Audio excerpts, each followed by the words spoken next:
Sister, you can't hear me, I don't think. Bismillah, walhamdulillah, wassalatu wassalamu ala rasulillah. Rabbi shrah li sadri wa yassir li amri wahlul uqdatam min lisani yafqahu qawli. Assalamu alaikum wa rahmatullahi wa barakatuh. Welcome to our show, Women Today. Today we'll be talking about a very important topic on eating disorders in children. Now, eating disorders are when a person develops an abnormal relationship with food. And this can be in many forms, which we'll speak to our experts about, inshallah.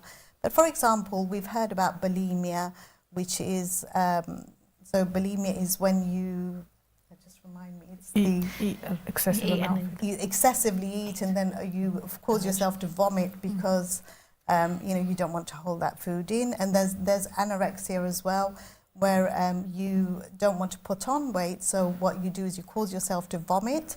And I'm not the expert here, but I'm just giving you a little bit of information for those who are not familiar with it. And we also have binge eating, which is excessive eating or eating uncontrollably. And this could be linked to emotions and much, much more. So to help me with this discussion and the panel we have here today who hold expertise on these topics are three. We have three honoured guests who will be joining us today on this important discussion. And in no particular order, I have number one is Sister Nese Djouma. Correct. Sister Nese Djouma, who is a psychotherapist. She is an integrative counsellor and psychotherapist trained in therapeutic counselling with the Counselling and Psychotherapy Central Awarding Body. Her experience includes working for NHS Talking Therapies and several other well-known agencies supporting adults, children and young people. She provided counselling services for numerous psychological issues using several types of therapy. She also delivers Islamic counselling to Muslim clients which address issues in line with their faith. And next we have here Sister Farzana Qasim, who is also a psychotherapist. Farzana Qasim is a therapist and mental health consultant and has been working with clients and families affected by emotional and mental health issues for over a decade. She works in a culturally sensitive way and amongst other techniques. She also offers Islamic counselling and delivers training, seminars and workshops about a wide range of topics, including healthy eating habits. And last but not least, we have Sister Zakera Pirbhai, who is a counsellor, MBACP, who is joining us online. So we will be looking up here. Sister Zakera Pirbhai is a qualified child and adolescent integrative counsellor and an Islamic counsellor registered with BACP. She is working within the mental health sector involving children, adolescents, parents and families. So she provides therapy to children, young people and adults from the Muslim and non-Muslim communities and is a freelancer, trainer and speaker on mental health subjects with an Islamic perspective. She also has over 10 years of experience working within the education sector. So I'd like to welcome all our guests. Assalamu alaikum wa rahmatullahi wa barakatuh. So we'll go straight into our questions. As you know, this is a very important topic and this is one that we know very little about, especially in the Muslim community. So if I can ask Sister Nese my first question. Can you explain just some of the examples which I mentioned of eating disorders and also the related behaviours in children? How will we as parents be able to recognise that in children?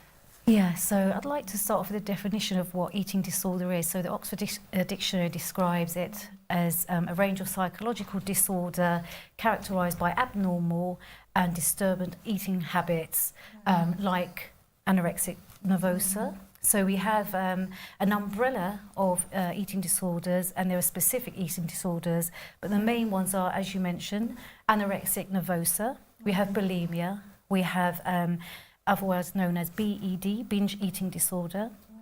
We have ARFID, which is restrictive, where you restrictive intake of food disorder as well. PICA, we have PICA, and so those are the main ones as well. So it seems like you can have more branching of those. It's not really as simple as Yes. Just having those particular ones, although they're what we're most familiar with. Absolutely. SubhanAllah. That is very eye-opening, and I'm sure our viewers will appreciate that. And can I ask my second question to Sister Farzana? What factors are considered to identify a child as having an eating disorder? So if you were to meet a parent, what is it you're looking for? What kind of questions would a parent be asked? Well, if the first port of call would be the GP with any child that's under 18, and that you know, the GP would ask what the child is experiencing in relation to food. So are they eating from all the food groups? What their habits are like? Are they leaving the table to go to the bathroom during meal times? They'll check the weight. They'll check, and also one of the most important things is ideas and beliefs around food. And if the child is low in mood or anxious or worried about food or their body image. So that's a little bit of an idea of what they would be asked, but it all depends on what the disorder is.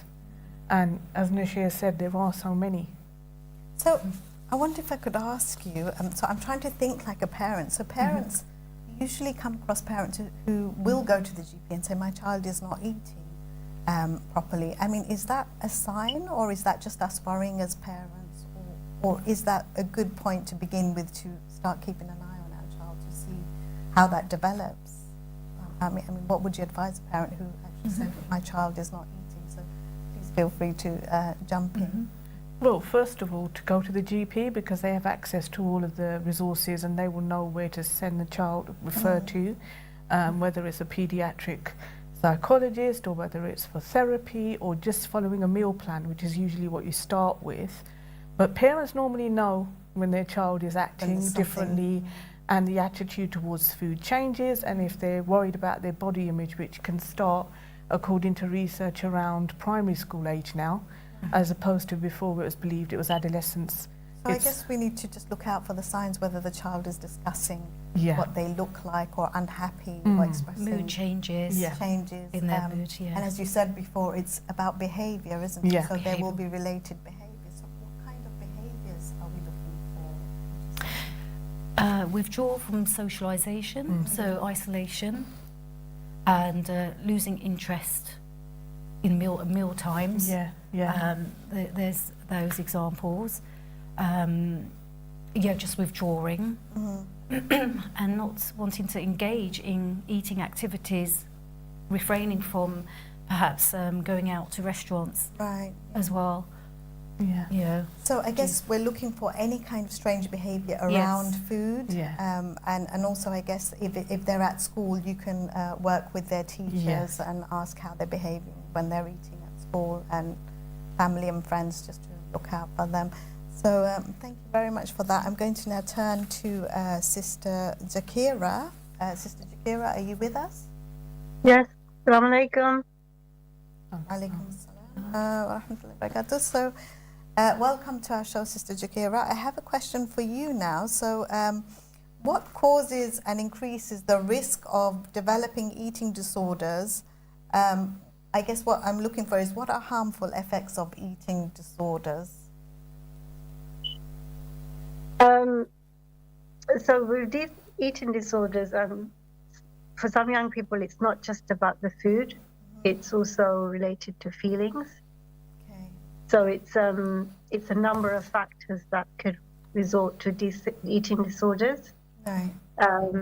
Traumatic experiences, as obviously adolescent stage can be a crucial part because of the change in development, the body image as well, but other external factors as well, like social media, dynamics within the home environment, school, bullying, all of those things. So there are a number of factors that can play a part in developing this eating disorder in young people. So it's been very difficult to say one particular thing.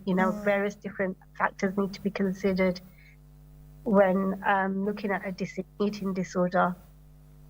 So let me put another question to you within that then, because we've talked about the signs that we can look out for, but I think at the end of the day with the parent, it can still sometimes be difficult because if you have many children, you can miss the signs. So, for example, unless you're going to walk into the bathroom and catch the child in action, you may go on thinking for a long time that nothing is wrong.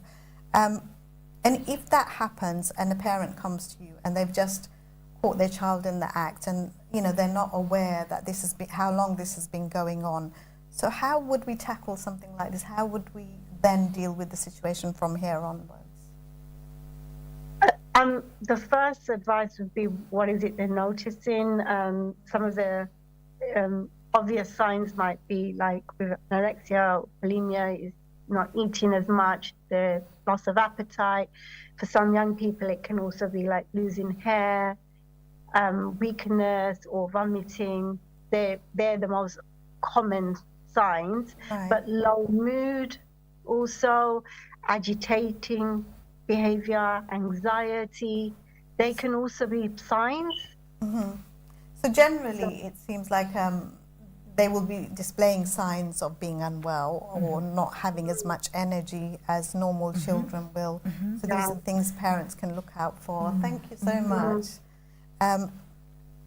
Yes, okay, so we'll move on to the next questions. And as you'll see, everything is quite interconnected and we'll keep coming back to some of the questions. So my fourth question, and this time if I can begin with you, Sister Farzana, is is it possible for a person to have an eating disorder if, you know, his or her weight is actually normal? Yeah, completely. Yeah. Especially in the case of bulimia, where you eat lots of food and you know, taking in large quantities of food and then vomiting.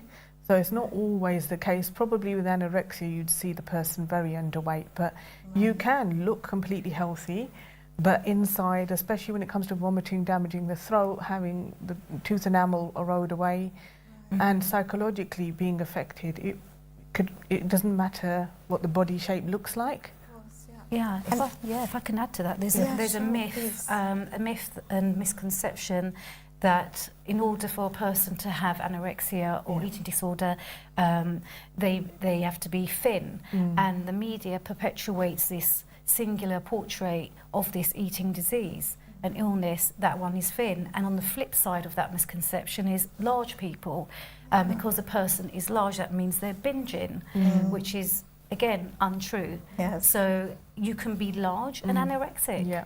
And you can be underweight, right, and not necessarily be right, and you can also be large and thin and not have any eating disorder as well. So there are lots of myths flying around. There is a lot of research being carried out. We're learning more and more now. Right. And evidence is suggesting that the most common disorder is other specified feeding and eating disorder, which is something that doesn't actually get diagnosed. ES. Yeah, of OSFED, Okay, other specified feeding and eating disorder, which is a range of behaviours and characteristics that don't actually fall under a diagnosis of its own, isn't it? And that's probably the most confusing one for parents, because you can't really tell. Absolutely, you can't. Don't You don't think, fit into that specific. Yeah. You don't fit into that. So that's why they've brought out this umbrella term, OSFED, not OSTED. OFSED. Yeah. Okay, thank you for that. Okay, moving on to our next question. So, and this one's to you, Sister Zakera. So we're going back to Sister Zakera, if that's okay. So can a person be born with an eating disorder? Is that possible? Well, it's usually developed. Research suggests that it's usually developed within adolescent stage, but now it's obviously coming into primary school stages as well, because obviously a child has a connection with food from, you know, very early days of their birth, even before entering through the womb, through the mother. So there are a number of factors that can play a part in that, but it's usually the most common is it's developed through adolescent stage, but now primary school children are experiencing as well eating disorders. So it's very, very hard to give a specific, but a lot of, I think it's all to do with their experiences and what they've encountered and what's taking place around them. So it's very much, it seems to be about early development and obviously development throughout your youth as well. And so it can be, you know, the disorder can develop at any moment in your life. It's not necessary that you'll have it right from the onset of, you know, when you develop a relationship with food. Right.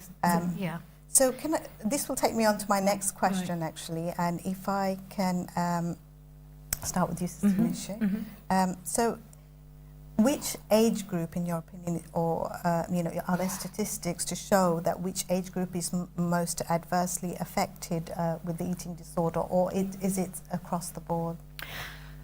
So the age that seems to be more prevalent is within the age group of around 14 to 25. That's the age group.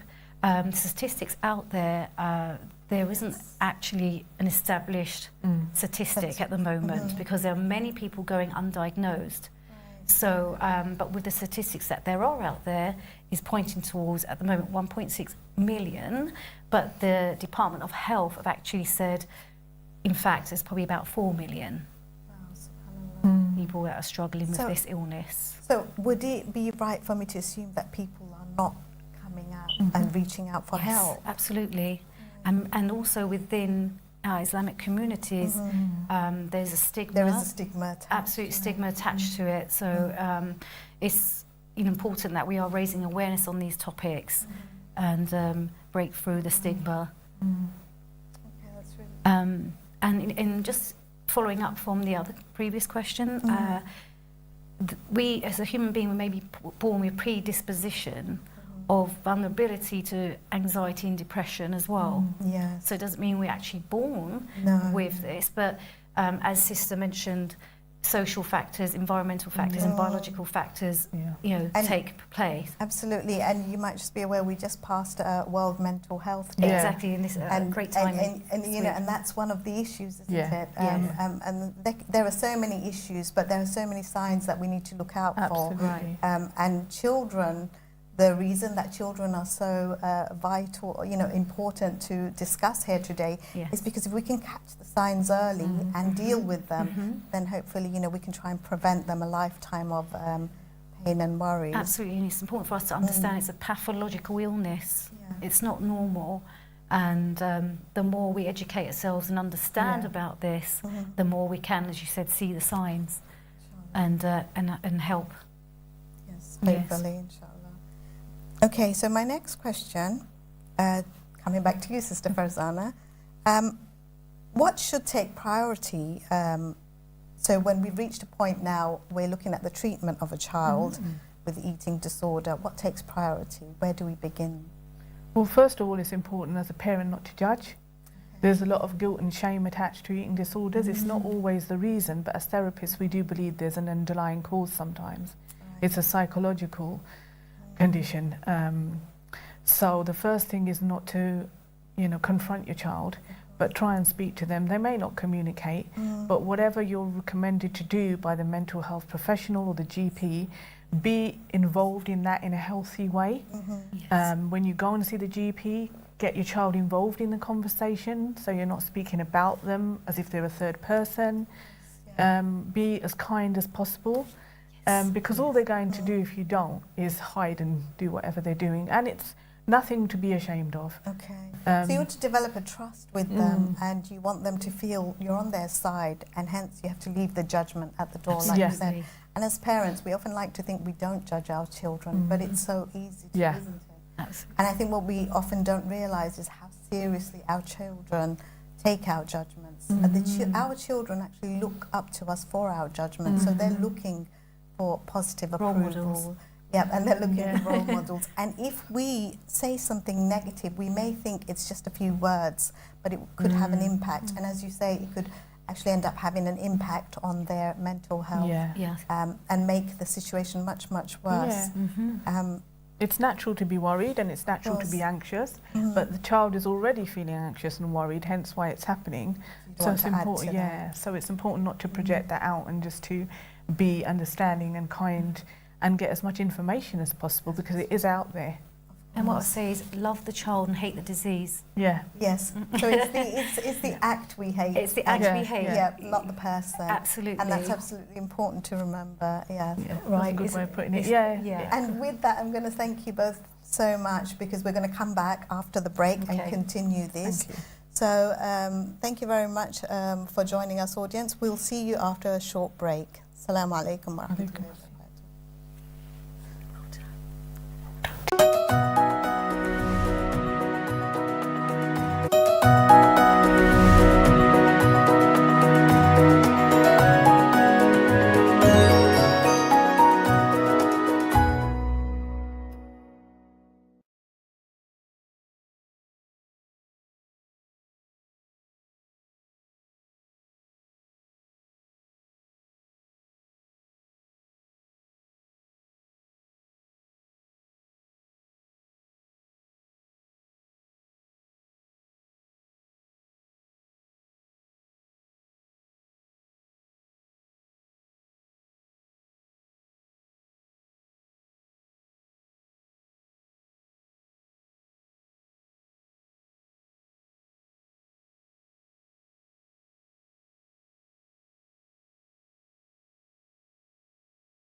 Assalamu alaikum wa rahmatullahi wa barakatuh. Welcome back.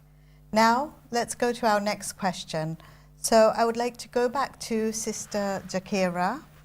My question to you is there a cultural variation in developing eating disorders, and why? So what I mean by that is, can you explain some of the differences or similarities within cultures? There is and there isn't, probably to both, and to your answer to the question. I think we've based on the culture, in some culture, you know, in order to look, you need to look healthy, you need to look well, you need to look healthy. That's also a recognition. And whereas in the Western culture, that might be seen as a beast.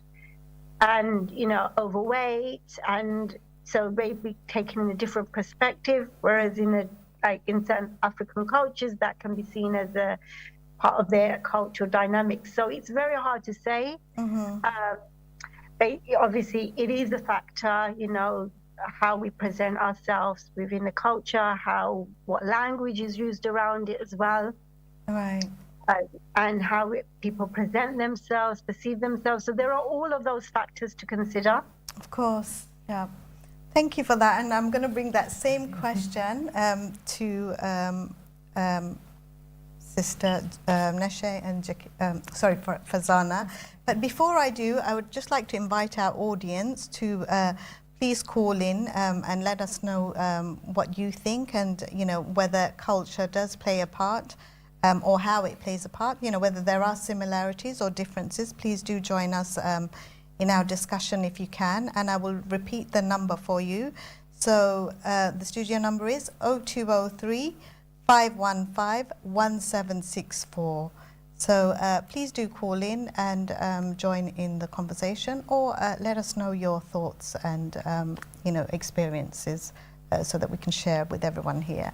So now coming back to you, Sister Farzana, so is there a cultural variation in, you know, developing eating disorders? What do you feel? Well, I agree with the sister that in some parts of the world, being overweight is seen as being prosperous and wealthy, and in other parts, it's being thin is considered beautiful. So it is very much to do with culture. It's also to do with socio-economic factors, such as if you experience poverty at some point, you're eating because you have a fear of going without, or poverty fear. And so it's a mixture of things. So yeah, so culture actually, plays a as part. you say, if it's to do with poverty, maybe you don't have a choice. Yeah, absolutely. Yeah. Absolutely. So it's not something you've chosen, or it's not a symptom, as it were, of something. It's a symptom of the poverty then in this situation. Can I get your thoughts on that, Sister Nese? Echoing from Sister Farzana, it's, I mean, I come from a Turkish heritage background, and as the Turkish people, you know, we feeders. So it's, you know, you can't leave somebody's That's home. hospitality. Hospitality. So it's like you might be full, and then, you know, you're still being fed and fed and fed, you know. And if you're not eating, then it can be seen as being rude. As being rude and disrespectful, you know. So it'd be really difficult to keep a balance, isn't it? And then keep that in check. And eat moderately. I think I agree with you. And if we look at, for example, the Bangladeshi culture or even the Pakistani culture, and as you mentioned, I think we do see, you know, somebody who's healthy and you know, a bit rounded as doing well, and like you said, and we. Although I guess with women it could be changing. I think for women it's changing because there's a spectrum now, isn't there? The thin to the more healthier side. So I can see how it can be changing, because again, girls used to like being big, and now most women, you know, most girls want to be thin.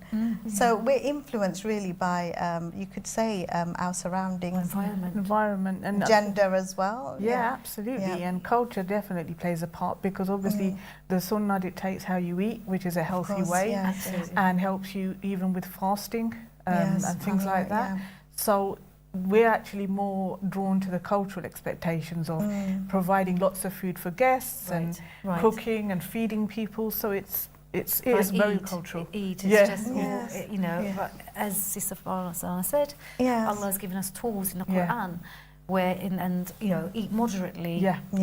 Everything, not to waste, not to be extravagant. And you fill a third with food and 1/3 with water, and you leave a third empty so that it doesn't fog your mind, and so you're still able to worship Allah subhanahu wa ta'ala. Absolutely. It's work in progress. Can I ask you another question? This will be to all three of our guests. So is this something that affects men or women, or both equally? Both. Yeah, both. I mean, there's a higher rate in women, and there is percentage in men. Is that, so you say there's a higher rate in women, and I wonder if I could ask Sister Zakera as well, if you can all think about it. And is that because there's an expectation on women and what they should be looking like. Pressures forever. Yes. So shall we begin with you, Sister Zakera? What are your thoughts? I think, yes, definitely the expectations around how women present themselves as a key part. A lot at the moment, a lot of social influence, you know, social media, Peer pressure, peer pressure plays a part. Again, I think with men, it's also like the size can mean how they are seen. Yeah. You know, slightly taller, much built, heavier built, that's more acceptable. So all of that can then impact women slightly more. So expectations. Yeah. And social media. You know, it's a key part. And again, I think it's a number of things that you need to take into consideration what can impact the situation. But I think also how the portions as well, like socially how it's seen as the portion of a woman's meal. I'm so glad you touched on that. I was just thinking about, you know, Asian people, you know, the Indian subcontinent, how we're pretty obsessed with our food, aren't we? I mean, we love our food. And also I think we're obsessed with looks as well. I don't know whether we're influenced by Bollywood, Hollywood, whatever you like. Definitely. But I think the other question is that, so again, is that playing a part in how it's affecting us? Because that's our relationship with food, isn't it? Yeah, and I think the important thing to say about men is also they're not encouraged to speak up about what's going on. So although the statistics are suggesting that women from 17 to 25 usually have come forward with eating disorders, it's about are men going under the radar and young boys, especially when they're trying to achieve this gym body or, you know, social media affects everybody. There are expectations, aren't there? What you should look like, what your features should be like, you know, how tall you should be, how big you should be, even colour. And subhanAllah, there's just so many expectations. I think in many ways our children or the youth of today have it so much harder because,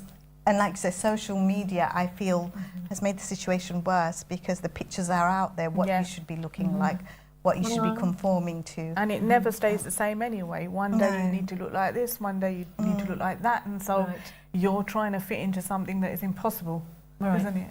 And this is where counselling is really helpful with this, isn't it? Yeah, definitely. And before I go back to my questions, I have another question, something which was in the back of my mind that I want to put to all three of you really quickly. So sometimes when we're feeling down, or, you know, when we go through a calamity or we've had just a bad day, we tend to turn to food, don't we?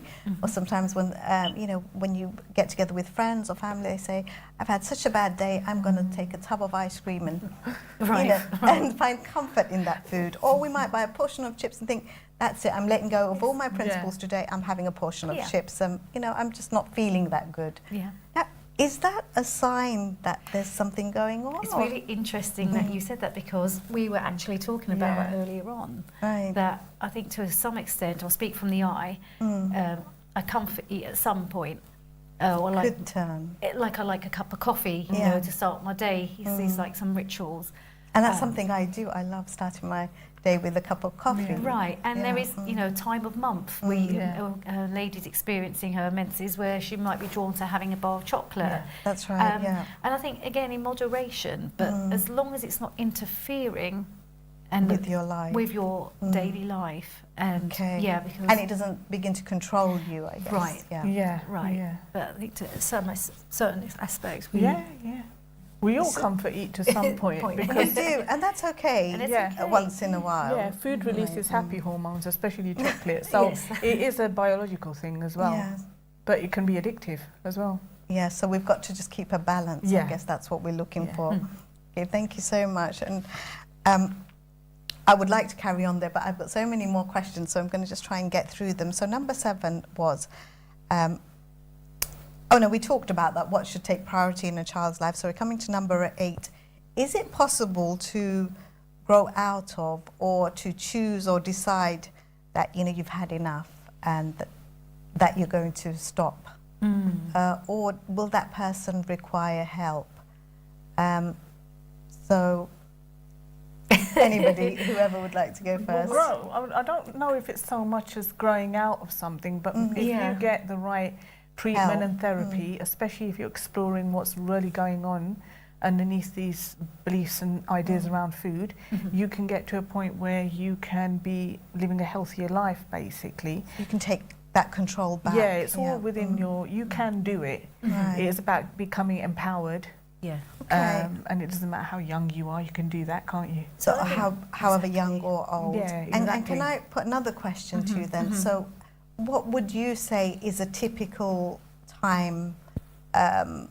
I mean, can you say there is a typical time, or does it vary from child to child? It can vary, and it can be quite a long, arduous journey as well. Okay. But in reframing that question, I like to look at it more as, you know, can a person heal and recover? And yes, they can. And Allah subhanahu wa ta'ala tells us that with every disease there's a cure. There's a cure. Right. Yes. So, and that He won't change a condition of someone unless they change Until they- with what's within. Of course, yes. So, and within that, having tawakkul in Allah and tying your camel and going out and finding the tools. Yeah. So yes, having hope in Allah subhanahu wa ta'ala So that He will taking the help. steps, right steps. And Right. coming back to Sister Yes. Zakera, do you have something to say, to add, please? I mean, I think you can definitely overcome, because one of the key parts to food, eating disorder, is also about the control aspect of things. Yeah. There's a lot to do, and for a lot of young children, that's one thing they can control. So that's why there's a really increase in this eating disorder. So, sorry, Sister Zakera, you said children can control, did you say? So, because as they're getting older, they're obviously taking responsibility of their food and how much they're eating. So that's an aspect that within their external factors, what they can have control over.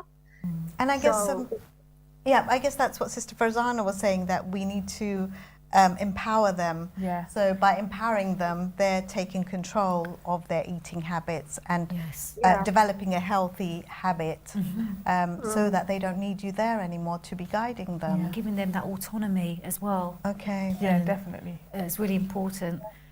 For example, at home, I encouraged my daughter to make some. Do you want to make the salad?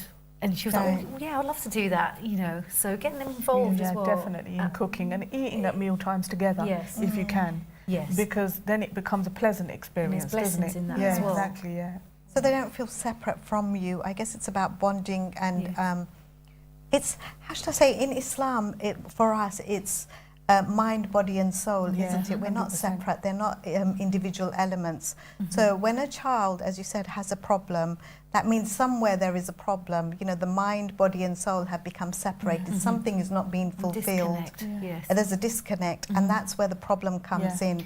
So it manifests physically. Yeah, it does. And so we want to, I guess sometimes we find stress manifests physically. So when we undergo a lot of stress, we suffer and, physically become sick. So I guess we could say it's similar in that if you want to address the problem, you have to address the root of the problem, where it actually stemmed from, what issues the child faced to have led them to this problem. And if the child feels out of control, controlling their food is one way of them gaining power back in an unhealthy way. Yes. So especially when they're getting older and everything around them seems chaotic or, you know, they feel out of place, that's one way they feel like they're in control. So it's complicated, but can be worked through with the right help. Yes. Okay, and Sister Zakera, would you like to add to that? And I think it's also allowing to invite their taste buds into the thing, because obviously every individual is going to have their own, choices, their own taste buds, their own preferences, and being able to be allowing that into the conversation, into the table as well. A lot of households maybe that this is the meal and you have to eat this. So, and then children can be quite, defensive towards those things, and that can also. So it's about that conversation, that dialogue. What is it you like? Why am I, like this? Have you tried this? And those things can make a huge difference. Definitely. So I guess So what's coming to mind as you all are speaking, I'm sort of thinking, just as when we consider getting married, we seek, courses on marriage. We want to learn about the rights of husband and wife and, what's expected in a marriage. Similarly, you could say, when you decide to have a family and have children, it might be advisable to have, go on a parenting course to find out what it is that you should be doing, what you should be providing a child throughout those development stages. Because sometimes what you find is, especially people from the Indian subcontinent and many other cultures, it's just what I'm familiar with is obviously the Bangladeshi and the Pakistani communities where I've grown up. And what I feel is that we sometimes often see families with children, but it's not necessarily that they've, most of them have not even had an education. So parenting is something they've either learnt from their parents, and so it means that if mistakes have been made, those mistakes have been carried on down. So rather than stopping and thinking, are my parenting skills okay, or do I need to change them? So yeah, is there something you can say? And with that, actually, I'm going to wrap up. So I'm going to get each of you to say one thing about what you will advise parents with children suffering or possibly developing, a bad relationship with food. What would you say with regards to parenting skills and acquiring them and how to deal with the problem? So can I start with you, Sister? Self-awareness. Yeah. Having that self-awareness and education. Definitely educate ourselves, get to know, we wasn't given a manual as a parenting manual, but, it's incumbent on us to seek knowledge. Of course. So to better ourselves. And through that, you're role modelling to your children. That's right. And also expressing vulnerability in front of your children. Because so they can, this is to exactly, there's encourage a them, misconception that vulnerability equals weakness, but we know the best of creation, our Prophet, peace and blessings be upon him, and other prophets were vulnerable. Thank you so much. I'm going to ask Sister Farzana now, quickly. Yeah, just echoing what's been said, and just don't feel ashamed or as I think as a parent you failed, because parenting isn't easy. Just try and be kind and non-judgmental. There's a lot out there. Doctors are great, GPs, clinics. There's a great charity called Beat, isn't there? Yes. And Mind is a good one, You can get free therapies through your GP. Mindworks, a good charity organisation, a Muslim organisation that provide low-cost services. So we can look in our communities and ask your GP. Depending on where you live, your centres, borough, there is a lot available, and you're not alone in that. Thank you so much. And Sister Zakera, please. I think sisters have covered a lot of what I was going to say, but I think there's also a lot of platforms like where parents can go on and just read comments of other parents, and that really helps, because sometimes they can feel very alienated, and then you think, oh, you're only going through that, and to be able to talk about that, it's going to be embarrassing. But being able to share that on platform with other parents to get their experiences will really help you to feel less isolated in that as well. Encourage you to get support, what worked, what might not work, what you have tried. So those kind of things are also really good to join. There's so much support out there. It's really important that parents seek support, because one of the things in the Asian culture is the stigma and the shame, and that holding on to that you're just causing so much more problems and dynamics that's going to increase generations by generations if you carry on. So it's really important to seek support. So alhamdulillah, I'd like to thank all of our guests for joining us and allowing us to have this important discussion today. And as you said, we need to be discussing this in our community, and I'm so grateful to all three of you that we were able to begin this conversation, and hopefully now our viewers will continue this conversation and benefit from this, and hopefully we can get rid of that stigma that it's okay. As parents we make mistakes, don't we? And it's okay.